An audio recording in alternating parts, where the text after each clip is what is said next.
this morning, Yahusha just held me tight in the Ruach Ha'Qodesh.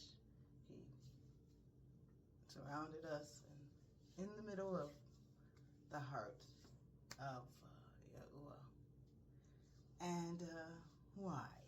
Well, I've said before, he revealed to me some of the places where my holes were started, evil and bad seeds in my life that shaped my existence for a long time, that where pieces and fragments of my soul broke off.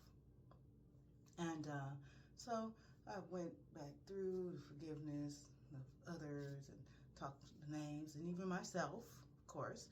And then, of course, I forgave Yahuah for allowing all this stuff, because I exist. He was, the one that allowed that to happen.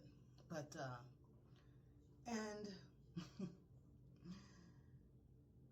and for years, I saw my spirit, my Ruach, as big me.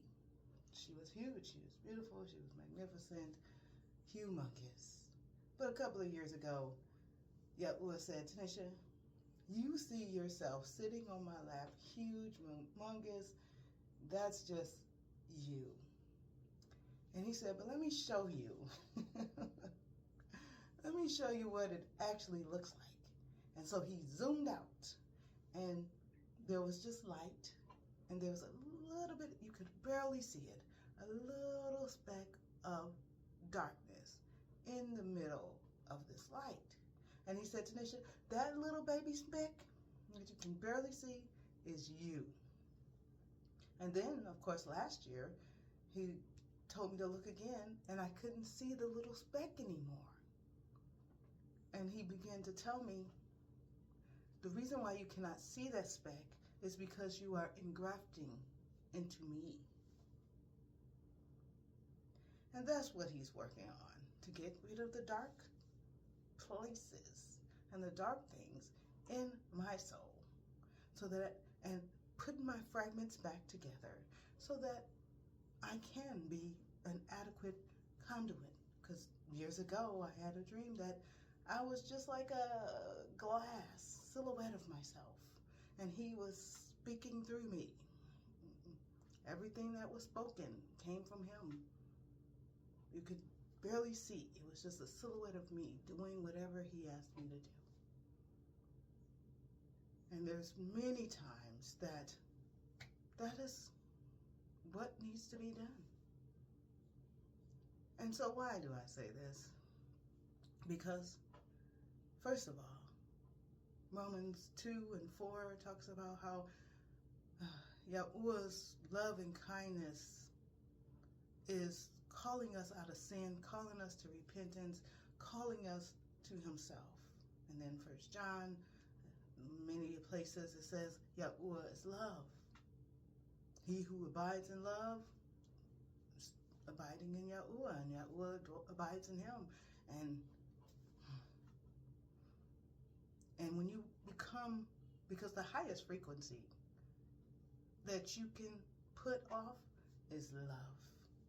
When you're given that emotion of love. And I have to work on that, because since I was a little child, that has been shut down. And I'm here and there doing those things, but I have to learn how to encourage. Nobody encouraged me. I told myself, you gotta do it. If you don't do it, nobody gonna do it. And I would beat myself up until I did it. That's the only way that I even managed to do anything. I didn't encourage myself. I just said, get it done. You're gonna be stupid and look like this and do this? No, that was not encouraging. And I'm trying to learn how to encourage, especially I'm a wife and a mother. I have these guys that need to be encouraged instead of, you need to do this and you should do that. And they don't take too kindly to that. They like to, good job, ooh, it's good to see you do that, ooh, so successful, and whatever. So, why is this important? I don't know why he wanted me to tell people this, But for those who are ready to go to a higher level, get with him. He will tell you. And he will help you to set on fire, raise, unalive all the roots. He will put those fragments of your soul back together so that you can be whole and a true conduit of him. Try to stop beating yourself up about that. Forgive yourself. Ask him to forgive you. Because the problem with a lot of us, we might forgive ourselves for a minute, but then when it happens again or things, we want to beat ourselves up. And he's like, no, I forgot that you have even done that, because for my own sake, I have forgiven you. And so many people need to understand that he loves us that much, that we don't have to do that. And it takes time, and it takes effort, and it takes practice. But he said, Tanisha, remember that unprecedented faith and unprecedented love and unprecedented trusting in me. And I said, how do I get that? He said, it takes practice. So, till next time, know that Yahuah loves you. I love you. Other people love you. Accept our love. Love yourself. And see yourself as he sees you. And earn your own throne. Till next time. Shalom.